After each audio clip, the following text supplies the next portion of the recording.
چې تاسو د ظالمانو سره په زړه کې بیا هم د هغو خواته مه مایله کړئ. معمولي جوکار د ظالمانو خواته مه کوئ. فتمسکم النار که نه و تاسو به د جهنم اور تاسو ورسېږي. او که د مدد وکړي د نبي صلی الله علیه وسلم حدیث دی من مشأ مع ظالم څوک چې له ظالم سره ملګری سو لیقویه چې هغه ته تقویت ورکړي هغه مضبوطه کړي د هغه دست و بازو جوړ سو وهو يعلم انه ظالم او ده ته معلومه وه چې دا ظالم دی فقد خرج من الاسلام دا سړی د اسلام ووت. چې په پی سی ایم کې موږ خپل وي که پردي دغه لاټونه موږ نه برداشت کوو. کله پی سی ایم ګایې شي خبرې ډېرې بالا خلګي دي. زما دغه د ژړې مځکې ده د ژړه 12 ځکه ده نمبرین ځکه ده د دغه مخکې یونیورسټي جاري سو مخکې د برشور وایي سړي اصغر ته دا د لاټولی دا کمیټۍ موږ زه د دې اعتراف کوم. ما به خپل کوشش کړی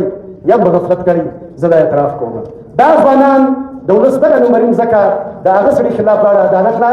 دا مځکه یې راوګرځوله دغه برشور والا ځکه یې خلاصه کړه. موږ به دوی ته آفرین ویل لیکن که صبر ځای ختم شوی نه ده. دا دوه درو میاشتو ته تاسو ته معلومه ده یونین والا ته معلومه ده ته خو له پی سی ایم ګایږې دا زما نمبرین ځکه زما خپلو خلکو د دې یونیورسټي واخیستله د دې الاټمنټ پر دغه نه تاریخ باندې د دې اجلاسو د دې به الاټمنټ کېده زما نمبرین ځکه زما د ولس خلک او هغه وشاته معززه خلک ولاړ دي لوی لوی نمونه دي. زه ستاسو د دغه سټیج د احترام په وجه د چا نوم نه اخلمه. ستاسو دغه پروګرام به بدخونده نیسي. یو وخت به راسي که د کمیټۍ خپل وخت راغلی خپل پروګرام راغلی پر هغه سټیج باندې دا ګرم زه ستاسو د ولس په مخ کې اخلم. دا ځکه خپل خلک زما د ولس 280 اکړه ځکه دا الاټوي او دا ځکه که یواره الاټ سو د سرکار په نامه باندې بیا د سرکار سو زما له لاسه ووته ولې چې دا یو الاټمنټ تسلیم کړي د سرکار ته دا ځکه بیا د سرکار سوه د ولس له لاسه ووته. دغه خبرې اشفاق صاحب وکړې د ډېرو حدو پورې هغه خبرو سره زه اتفاق لرم خاص کر د اپریشن په حواله باندې د کمرې په نړېدلو په حواله باندې او د فورس شډولو په حواله باندې دا ګردو کې هغه چې کوم لیټر جاري کړی سوی و هغه انتهایي ضرر ورساوه انتهایي تکلیف یې خلکو ته ورساوه.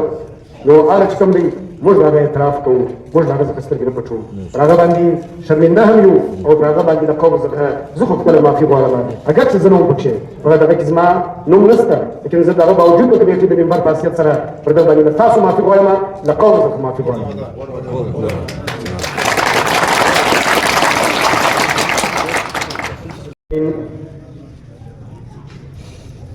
والصلاة والسلام على خير خلقه محمد وآله وأصحابه أجمعين.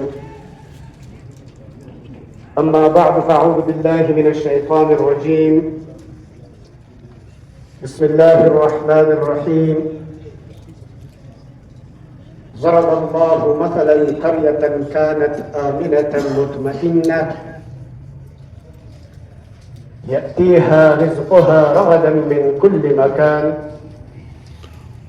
فكفرت بأنعم الله فأذاقها الله لباس الجوع والخوف بما كانوا يصنعون. صدق الله مولانا العظيم. وقال النبي صلى الله عليه وسلم الساكت عن الحق شيطان أخرس. وإقبال ويل آنکه رمز مصطفى فهمیده است شرک را در خوف مزمر دیده است. وای کوم څوک چې د مصطفی علیه السلام د دین په رازونو پوهېږي هغه په خوف کې شرک پټ ویني چې د الله تعالی په مقابله کې له مخلوقه وویرېدې مشرک شوی د خالق په مقابله کې د مخلوق ویرېدل شرک دی. شرک خالی زیارتونه او بتونو ته عبادتونه کول نه دي. زما مشرانو د دې کلي سپین ږیرو مشرانو ځوانانو ستاسو په مخ کې څه ګزارشات ږدمه رضا صاحب زه خپل ټایم هم واخیستی چې په 15 منټه کې خبره نه کوي. اوله خبره دا کومه لکه څنګه چې یو انسان ناجوړه کېږي لکه څنګه چې یو انسان ته مرض لګی شي د هغه مرضو چې کوم دي علامات وي د هغه سمپټمز وي هغه نشانیان وي د هغه رنګه معاشره چې کومه ده هغه هم ناجوړه کېږي هغه ته هم دغه مرضونه لګېدلی سي په حیثیت یو سیاسي او سماجي ورکر ستاسو په مخ کې څو خبرې ږدمه او کومې خبرې چې دلته وسوې نو هغو کې بل څو کسو که راځم هغه کې خبره کوم اوله خبره دا ده چې د یو ناجوړې معاشرې تر ګردو سخته ناروغه معاشره چې کومه ده هغه د شپاړل کې د امن و امان صورتحال خراب دا اوله ناروغي ده د امن و امان او الله تعالی هم په خپل غټو نعمتونو کې چې ذکر کوي ستاسو په مخ کې ما اوس یو آیت تلاوت کړ په هغه کې الله تعالی وایي چې الله تعالی د یو بستۍ تاسو ته مثال بیانوي كانت آمنة مطمئنة دا هغې اول خاصیت څه شو د الله تعالی اول انعام چې پر هغه بستۍ باندې الله کړی و هغه دا و چې هغه پر امن او په اطمینان وله تر ګردو لوی نعمت د الله تعالی پر یو کلي پر یو آبادي باندې هغه دا دی چې هغه پر امن وي هغه کې امن او اطمینان وي دا نورې خبرې ګرد نه هغه باد دي په کومه معاشره کې چې امن نه وي هغه بیا چې کوم دی نه بیا د رزق کشادګي راتلی سي نه معاش برابرېدلی سي چې کوم ځای د انسان سر محفوظ نه وي هلته به انسان خپل مال او دولت څنګه لګوي نن موږ دا خپل پاکستان وینو څومره کلونه اوس موږ پر امن سوي یو ورځ هم نه یو موږ خوشحاله سوي یو ورځ هم نه یو موږ خوشحالي ډېر ځله لري دغه امن نن موږ وینو د دې تاسو ته مې دا وایي دغه درنې جاري دي د درنو علاقو چې کوم خلک دغه خبرې کوي چې ګرد څه راځه واخلي هر څه راسي به واخلي د ګرد واخلي خو موږ ته امن راکړي الحمدلله زموږ په مابین تر اوسه پورې الله صورتحال پیدا سوی نه دی لیکن زه وینم بار بار ما خبره هم کړې ده زموږ حالت اوس هغه خواته روان دی الحمدلله د دومره ځوانانو چې د کومو حالاتو مقابله وکړه که زه د هغه تسلیم نه کړم نو دا به واقعي بې انصافي وي دغه فور شډول چې کوم راغی دغه اف آی آرونه چې دلته راغله کوم اپریشنونه چې دلته راغله زه دغو ځوانانو ته د دوی په دغه انتهایي په مصلحت سره انتهایي په صبر سره دا ګرده حالات چې په دې کلي کې بدي جوړه نه کړه دا وروسته دغه راغله نه وه بیا زه دوی ته دغه وایم د دوی ته افرین وایم دا نور غرونه معدنیات پیسې دا دغه بعد خبرې دي دغه چې زما ملک په دغه حالاتو کې بچاو شو انتهایي د صبر او حکمت زه دوی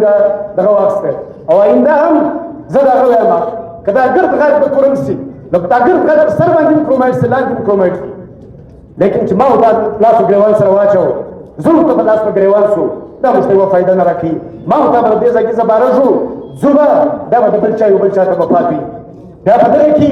وروره زه دا خبره کومه زموږ دلته په آپس کې اختلافات دي موږ په آپس کې دښمنۍ نه دي زما عزیز زما دښمن نه دی زه د چا دښمن نه یم زما څوک دښمن نه دی که کومه اختلافات یقینا شته پر اختلافاتو به ورسره ګیږم په هغه به خبره ورته کوم وبلو ته بې بد ویم وشو ته بې ښه ویم لیکن د دې معنا دا چې زه له چا معنا دا نه چې زه ورسره دښمني کوم د زما له چا سره دښمني ده او نه زه د چا دښمني منم که چېرې دښمن د باهر قوتونه وي اگر چې خدای مې د وساتي چې د دښمني سختې وي لیکن په هغه کې بیا دوه رنګه وي که د باهر قوتونو دښمنان سي نو د قوم دپاره اتحاد او اتفاق راوړي دا قوم د هغه اختلافات لرې کړي د هغه مثال موږ نن دغه د ایران په ورکولی سو چې معاشره یې ځله ډیوایډ وه څوک سیکولر وو څوک لیبرل وو څوک مذهب والا وو د امریکې او د اسرائیلو جګړې دوی ګډ سره متحد او متفق کړل او که چیرې دښمني له دننه وي چې ما یو دا یو د بل ځان دښمنان جوړ کړو خپله ځان یو د بل تر غاړه ونیسو د هغو مثال د ګلجستان د کلي عبدالله دی وګوره د ګرد علاقه پاتې شو ګرنه دا ځای کې زبار شو څوک چیرې پراته دي څوک چیرې پراته دي موږ به اوله خبره دا کوو یقینا به موږ خپل د امن برقرار ساتو لیکن موږ به خپل آپس کې اختلافات هم کوو اختلافات د معاشرې حسن دی دا کومه معاشره کې چې اختلاف نه وي هغه غلامان دي دا چندې اقا دي دا نور ګرده معاشره د هغو غلام ده زه دا نه یم چې اختلاف به نه وي اختلاف کول ستا حق دی د مشرانو څخه سوال کول دا ستا حق دی، لیکن هغه اختلاف تر دشمنۍ تر نفرته تر تعصب رسول داسې کوم دی دا جایزه نه ده، موږ به هېڅکله حمایت نه کوو. دویمه خبره دا ده دغه امن چې دومره قیمتي دی نو دا امن برقراره څنګه سړی ساتلی شي؟ دا خو برناکه داسې نه دی، دا خو ډېر قیمتي شی دی. دا یې دې امن برقرارو دپاره دا خو نه دی چې زه به سترګې پټوم شی به نه وینم غږ به نه کوم چې پلانی دی کوي نو بیا ځای نه چې اختلاف او دښمنیزم جوړ شي. غوږونه به بندول د چا خبره به نه اورمه، خوله به بندول د چا پسې به نه ګایږمه. په دا طریقه باندې امن برقرار نشي ساتلی. دا درې سره کارونه د امن دشمنان دي. که پر حق باندې چوپکه شي، که پر حق ته باندې ګونګی شي، که پر حق باندې کړکه شي، دا امن له مابینه بیایي. دا د امن دشمني خبرې دي، په دې باندې امن برقرار نشي ساتلی. خولې به خلاصوې لیکن دا به احساس در سره وي چې تر کومه حده پورې سترګې به نه خلاص وي، غوږونه به نه خلاص وي. که دا نه وي نو دا معاشره نه ده، دا بیماره معاشره ده، دا غلامه معاشره ده. چند کسان چې کوم دي هغه اکاګانې دي، دا نورې غرد غلامان دي او تر غلامۍ بدتر شی په دنیا کې نشته. بدترینه د مځکې پر سر باندې چې کوم خصلت او صفت دی هغه غلامي ده، هغه د انسانانو بندګي ده. بله خبره دا ده د دغه امن برقرار ساتلو لپاره زه یې مثال ورکوم. ګوره زموږ کور دی، په دا کور کې موږ سامان راوړو، پخلاوغه د څښاکه د خوراکه نو هغه په دا کچن کې موږ پخوو، په دا منار کې پخوو. هر ورځ د هغه کور صفایي هم کوي. هغه ګند چې کوم دی هغه بیا موږ له کوره باسو د باندې. که چیرې دا وسي چې د دغه کور صفایي څوک نه کوي نو د باندې څه شیان خو را روان دي، زه هم راوړم، ته هم راوړې، زوی مې هم راوړي، ورور مې هم راوړي، دا دې سره خورو، دا دې پخوو، دا کچرې دا نه ته به هغه کچن کې ورځو. سبا د کچن راوځي کور ته، د کور زما بیډروم ته راځي، د بیډروم زاویلي ته راځي، د حویلي څخه بیا کوڅې ته راځي. دا کوڅه دا کور دا بیا کور نه پاتې شي. دا به دلته د حیواناتو د حشراتو د جراثیمو دا به دغه وي او په دا کور کې انسان بیا محفوظه او صحتمند نشي پاتېدلی. که د دا کور صفایي په هر وخت په بنیاد باندې کوي. د هغه پر مثال د معاشرې هم دی. مولوي صاحب دلته هغه حدیث تاسو ته بیان کړي چې په تاسو کې څوک منکر وویني پکار دی چې په لاس یې منع کړي. د هغه مطلب دغه دی، د دغه حدیث مفهوم هم دغه دی چې ته به د خپلې معاشرې صفایي کوې. چیرې چې بد وینې د هغه بد ته به درشې، د هغه بد به نشاندهي کوې، د هغه بد د معاشرې څخه لرې کوې. که له معاشرې څخه د بدو دپاره دا خلک درشي نه، دا معاشره له بدو دغه راډکه شي. لیکن دا د معاشرې چې کوم بد دي هغه موږ په نظر نه راځي. هغه چې کوم دي هغه مادي نه دي، غیر مادي دي. دا کوم برایان چې کوم دي د کور خو زموږ په نظر راځي، ځکه هر ورځ له کوره باسو. د معاشرې په اړه باندې موږ سترګې پسې کړي دي و بدو ته په بد نه ویل. او کوم څوک چې دغه کار کوي موږ خلکو هغه ته بد وایي، وایي دا په هر څه باندې کار لري، په هر شي باندې کار دی، په مسلانو باندې کار دی، په هغه باندې کار دی، سوال کوي، اعتراض کوي. زه د دې مثال داسې دی لکه د موټر په ډیشبورډ کې، د موټر په سویچبورډ کې مختلفې قسم چې کوم دي بتیانې لګېدلې دي، ستنې لګېدلې دي. دا تا ته درښیي چې د ګاډۍ ټمپریچر پورته سو، د سرې نه ورسېدی، پام کوه ګاډۍ ودروه، ویې ګورئ نقص پکې پیدا شو. یوه ستن لګېدلې ده چې پام کوه د ګاډۍ چې کوم دی دا پېټرول کم سو، په دغه ته ورسېدله، ریزلټ ته ورسېده، غمی یې ولګاوه. بله درښیي چې په انجن آیل چې کوم دی هغه کم سو، چک لایټ یې ولګوئ. اوس که څوک راولاړه شي چې د دغه سترو دښمني دغه کوي چې بابا دا څنګه روز ماته دا شی لښکر کوي، د دغه تارونه کاټ کړي چې دا سپینې غیر فعاله کړي. نو ستاسو په خیال سره دا څنګه دی؟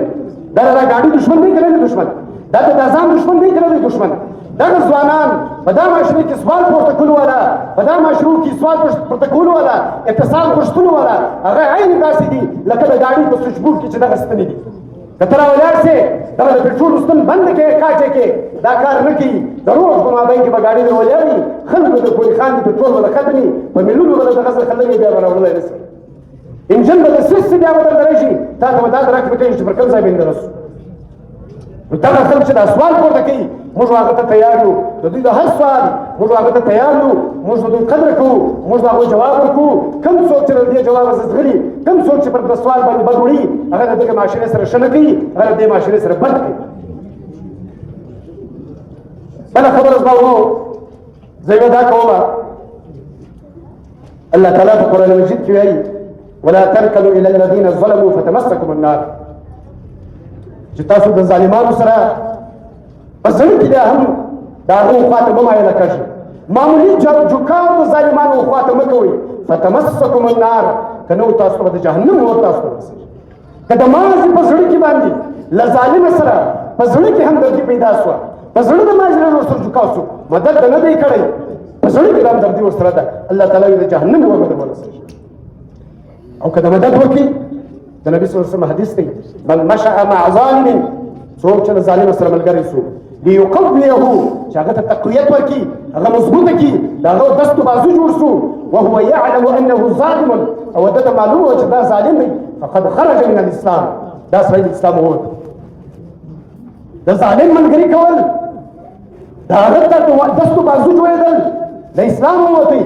نه لمونځ شته نه اودس شته نه روژه شته نه زکات شته نه حج شته نه ذکر شته نه تلاوت شته یو شی نشته د باونډري د باندې بازي کوي د باونډري د باندې بازي چرڅ چرچر ونی چرڅ دغه ونیسي هغه چکر هغه کېچ نه دی هغه وس د باونډري د باندې وته د چا د ظالم ملګری وکړه اوس خبره ده چې ظلم څه شي چې دا دومره غټه خبره ده ظلم څه شي په عربي کې د ظلم تعریف دی وضع شیء فی غیر محله یو شی راواخله خپل ځای پر بل ځای شول دا ظلم دی زموږ د پښتانه په لغت خو ظلم نه دی چې چا ډنډر اخیستي چا سوټۍ راخیستي چا کلاشینکوف راخیستي هغه ظالم دی یا ظلم دلته نه وایي یو شی له خپله محله په بل محل کې شول چې د ده ځای نه دی واده د هغه ځای ورکول ودغه ظلم دی د میرټ پامالي ظلم دی د بل مال لاندې کول ظلم دی د بل حق بل ته ورکول ظلم دی د بل مال خوړل ظلم دی د ظالم ملګري کول ظلم دی او بل هغه قرآن کې دلیل څه دی قرآن کې سورہ لقمان کې حضرت لقمان خپل زوی ته نصیحت کوي یا بني لا تشرک بالله شیئا ای زوی الله تعالی سره هیڅوک مه شریک کوه ان الشرک لظلم عظیم شرک چې کوم دی ډېر لوی ظلم دی اوس په شرک کې سوټۍ څوک وي په شرک چا ورته کلاشینکوف راخیستی چا ډنډر اخیست کړه شرک څه شی سو بنده ورته کول د الله سره په مقابله کې شول د مخلوق درجه ورته کول الله ته یا الله راکښته کول د مخلوق په درجه کې شول دا شرک د بل حق بل ته ورکول د خپل عزیز په ناجایزه باندې د هغه دست و بازو جوړېدل تعصب کول دا ګډه په دغه کې راځي دا ظلم دی په دغه ظلم باندې که څوک خاموش شو ما تاسو ټول الساکت عن الحق شیطان الاخرس اگر چې په دې کې اختلاف دی ځینې علما دا حدیث کولی ځینې چې دا د اسلاف کې د چا قول دی پر حق باندې خاموش کېدل حق در معلوم دی چې دا حق دی دا در معلوم دی چې دا صحیح ناجایز دی شیطان الاخرس دا ګونګی شیطان دی ځکه سړی شیطان شو بیا عبادت یې سره شیطان عبادت ستا بیا د ګډ لاره ختم شو شیطان دی ګډ څه د ختم شو یو شی نشته که ته حق نشې ویلی زموږ دغه معاشره چې کومه ده که موږ زه د خانوزۍ نه ډېر وخت په دې باندې زغور فکر کوم زموږ په دغه خانوزۍ کې دغه چې کوم صلاحیت دی ختم 2% هم نه دی پاتې هر څه زموږ اصطلاح دا ده زموږ اصطلاح څه شي ده زما څه کار ما ته څه راپېښه ده زما کوم تاوان پکښې دی عجبه خبرې دي عجبه خبرې دي د معاشرې تاوان ستا تاوان دی د معاشرې خرابي ستا خرابي ده ستا څه کار پکښې دی ستا څه تاوان دی د معاشرې ګټه ستا ګټه ده دا ورته کې کلام جوړ شو چې به خاموکه چې ورنسې کور ته نه ګرځي چې ورنسې بل ځای ته چې ورنسې نن ته وګوره څو آبادي ده دې کلي ده څو آبادي ده 8000 آبادي ده زیاته ده کم نه ده ډېره ده 15000 کم از کم زما په خیال سره دا که لس یې وګڼې چلو په دې کې ته 5000 6000 نه راغله سړی یې د نورې زنانې که د 6000 کسانو څخه دا کسان دلته ناست دي د ولس پروګرام راغوښتی دي د ولس د دغه لپاره راغوښتی دي وجه دغه بې ایماني د موږ دلته که ځال کول امتحاني کول د هغه بیا څه که زه به دا دغه کې ولیدم بیا به زه څه کوم هر سال په تږي زړه د هر څه نه غواړي خدای بنده لا الله زه پکار ده الله دا حق لري چې راضي یې کړي موږ مخلوق راضي کوو موږ دا چې مخلوق قرآن کې الله تعالی چې د الله حق دی چې راضي یې کړي موږ د مخلوق رضا نه مخلوق راضي کړي نه الله راضي کړي الله هم ناراضه، مخلوق هم نه بخشي پر دغه باندې. مخلوق د تر هغه نه بخشي چې د ذلت تر انتها نه یې رسولی، هغه پورې نه بخشي. نو په کار دا دی چې دغه او زه دغه ځوانانو ته بیا افرین وایم، الحمدلله زما دا امید دی چې دغه ځوانانو په دغه قوم کې په دغه ځوانانو کې دغه زه امید وینم چې په خلکو کې دغه صلاحیت او دا خصلت د پیدا کولو کوشش کوي او تر حده پورې به دې کې کامیاب شوي دي. او زه اول خپل ځان پېښوم، زه د کمیټۍ د ممبر په حیثیت باندې زه د خپل خاندان ممبر نه یم، زه د ګډ مس ممبر یم. زما دا ګریوان ستا یې لاس، زه به دې باندې خوشحاله کېږم، زه به دې باندې بد نه وړم. که چېرې زه بد یم، که چېرې ما بد کړي دي، و هر سړي ته زه حاضر یم د ما سوال کولی شي. د یو سیاسي ورکر په حیثیت باندې یا د کمیټۍ ممبر په حیثیت باندې زه به دې باندې خوشحاله کېږم. که زما خپل راته درېږي، که دا کلي یو ځوان راته درېږي، یو مشر راته درېږي، زه به دې ته تیار یم. بله خبره دا ده چې ته دلته دغه لګولې دي چې په پی سی ایم کې موږ خپل وي که پردي دغه لاټونه موږ نه برداشت کوو. ته له پی سی ایم ګایې شې، خبرې ډېرې بالا تللې دي. زما دا د ژړې مځکې ده، د ژړه ولسي مځکه ده، نمبري مځکه ده. د دغه مخکې یونیورسټي جاري شو، مخکې د برشور یو سړي اصغر ته دا د لاټولی دا کمیټۍ موږ زه د دې اعتراف کوم. ما به خپل کوشش کړی یا به غفلت کړی، زه دا اعتراف کوم. دا ځوانان د ولس دغه نمبري مځکه د هغه سړي خلاف لاړه، عدالت لا دا مځکه یې راوګرځوله، دغه برشور والا ځکه خلاصه کړله. موږ به دوی ته افرین ویل، لیکن که صبر دغه ځای ختم شوی نه ده. دا 2-3 میاشتو ته تاسو ته معلومه ده، یونین والا ته معلومه ده. ته خو له پی سی ایم ګایې دا زما نمبري مځکه زما خپلو خلکو د دې یونیورسټي واخیستله، د دې الاټمنټ پر دغه نه تاریخ باندې د دې اجلاسو د دې به الاټمنټ کېدل. زما نمبري مځکه زما د ولس خلک او هغه وشاته معززه خلک ولاړ دي، لوی لوی نمونه دي. زه ستاسو د دغه سټیج د احترام په وجه د چا نوم نه اخلم، ستاسو دغه پروګرام به په خوند نیسي. یو وخت به راسي که د کمیټۍ خپل وخت رالی، خپل پروګرام رالی، پر دغه سټیج باندې دا ګرد زه ستاسو د ولس په مخ کې اخلم. ستاسو د دغه پروګرام زه خیال ساتم چې دا پروګرام به مثلا سیمه بل ملګرو ته تاسو دی او تاسو ته معلومه ده، ما ته ضرورت نه پېښ دا مځکه خپل خلک زما د ولس 200 اکړه مځکه دا الاټوي او دا مځکه که یواره الاټ شو د سرکار په نامه باندې، بیا د سرکار شو زما له لاسه ووته. ولې چې دا یو الاټوي تسلیم کړي د سرکار ته، دا مځکه بیا د سرکار شوه د ولس له لاسه ووته. ډېر افسوس خبره ده. پر دا باندې زموږ کمیټۍ سره به انتشار، پر دا باندې نه سره جوړېدو، پر دا باندې نه سره رخ کېدو. د ولس مځکه نمبري مځکه د دې خلاف تلل، عدالت نه تلل. خو بیا موږ ولاړو، کیس وکړ، ما واجي محمد عیسی کیس وکړ. بیا به دا کیس کې څه وشو، خپل خلک دي او دا کیس 300 ورځې کېږي. دغه کیس چې کوم دی موږ هغه یونیورسټي سټې کړله. په اوله پیشي په اول دویمه پیشي کې موږ یونیورسټي سټې کړه. حالانکه موږ ته وویل شو چې دا ته نشئ کولی، دغه فیصله به دا وي چې دا ورته سکرټري دی بیا به ریفر کړي، بلکې خوارۍ ته وایي پلانه کوو. په اول الحمدلله الحمدلله الله تعالی چې د چا ملګری وي، بیا چې کوم دی چې ستا د ګډ مسجد راکېده د هغه الټ فیصله وشوه. په اوله پیشي کې دغه چې کوم دا دی ختم. تر ټولو د افسوس خبره درته کوم، تاسو پر دې باندې غور وکړئ. موږ انتهایي د خوشحالۍ څخه دغه اډر چې راغی، ما د کمیټۍ په ګروپ کې شیر کړي دغه اډر. د یقین وکړه نن درېیمه څلورمه ده، ما او محمد عیسی خو په کوټه کې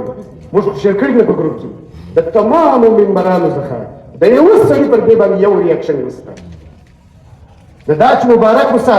نه دا چې لایک درکړي، نه دا چې شاباس درکړي، نه دا چې څه ووایي. د یوه ممبر د کمیټۍ په ګروپ کې تر ننه پورې پر دغه اډر باندې نه یو ریاکشن نشته. لکه ما چې جنازه راوړي، لکه ما چې مړی راوړي د ملک د دې قوم 200 یعنې 80 اکړه مځکه پر دې باندې مې یونیورسټي راوړله. پر دې باندې داسې خاموش یم لکه ما ادره چې لکه مړی چې م راوړي، ما چې د کلي له مړی راوړي. تا اندازه ولګوه.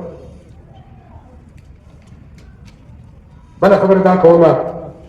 چې دغه خبرې اشفاق صاحب وکړې، تر ډېرو حدو پورې هغه خبرو سره زه اتفاق لرم، خاص کر د اپریشن په حواله باندې، د کمرې په نړېدلو په حواله باندې او د فورس شډولو په حواله باندې. دا ګردو کې هغه چې کوم لیټر جاری کړی سوی و هغه انتهایي ضرر ورساوه، انتهایي تکلیف یې خلکو ته ورساوه. نو هغه چې کوم دی موږ د هغه اعتراف کوو، موږ د هغه څخه سترګې نه پټوو، پر هغه باندې شرمنده هم یو او پر هغه باندې د قوم څخه زه خو خپله معافي غواړم، اګر چې زه نه وم پکښې په دغه کې زما نوم نشته، لیکن زه د هغه باوجود په کمیټې د ممبر په حیثیت سره پر دغه باندې له تاسو معافي غواړم، له قوم څخه معافي غواړم.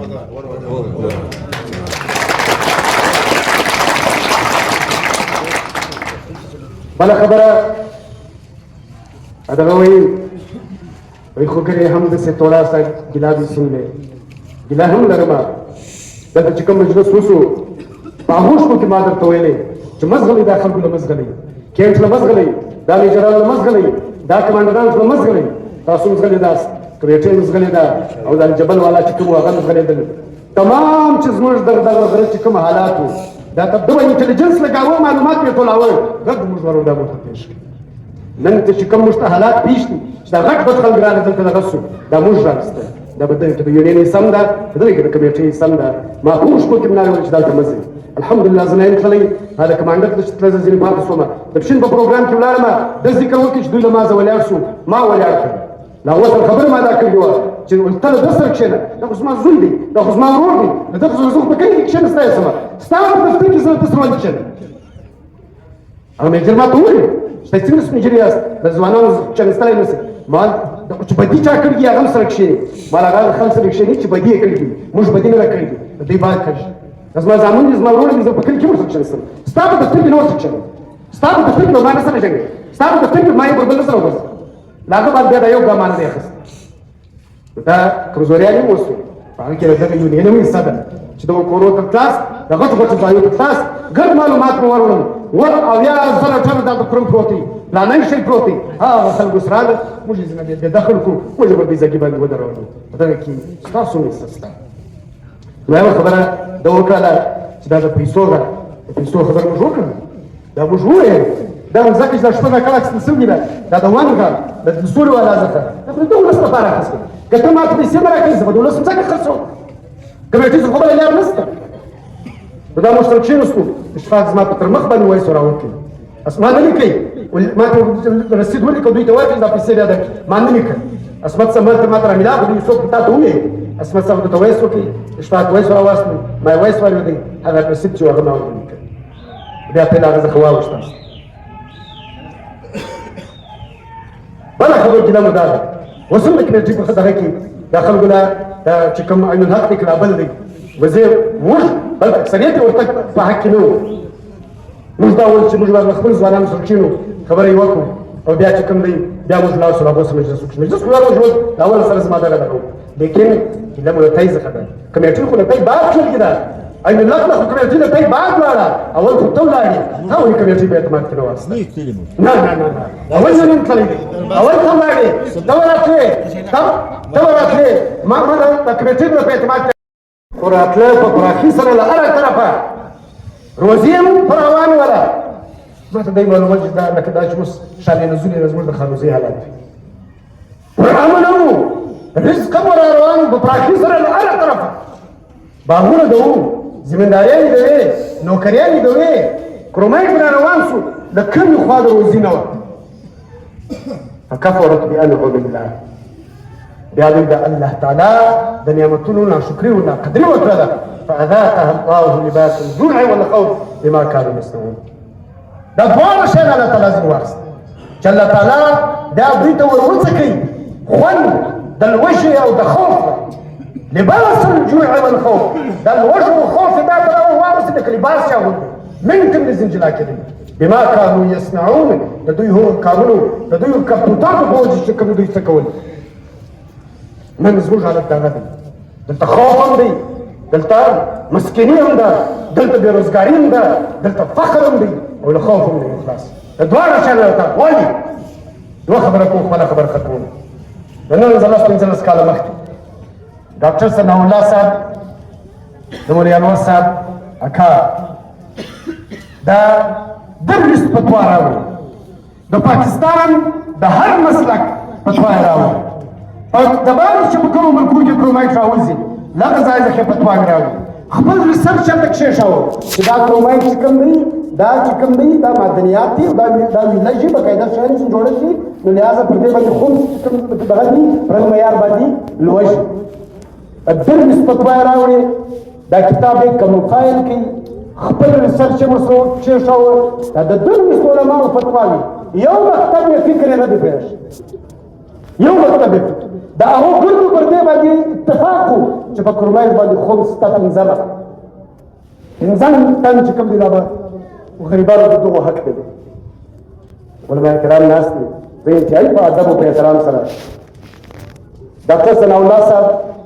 دا کتاب کمپایل کړي د کمیټې و تمام ممبرانو ته ورساوه او د دې علاقې تمام علماو ته ورکړه علماو ته ورساوه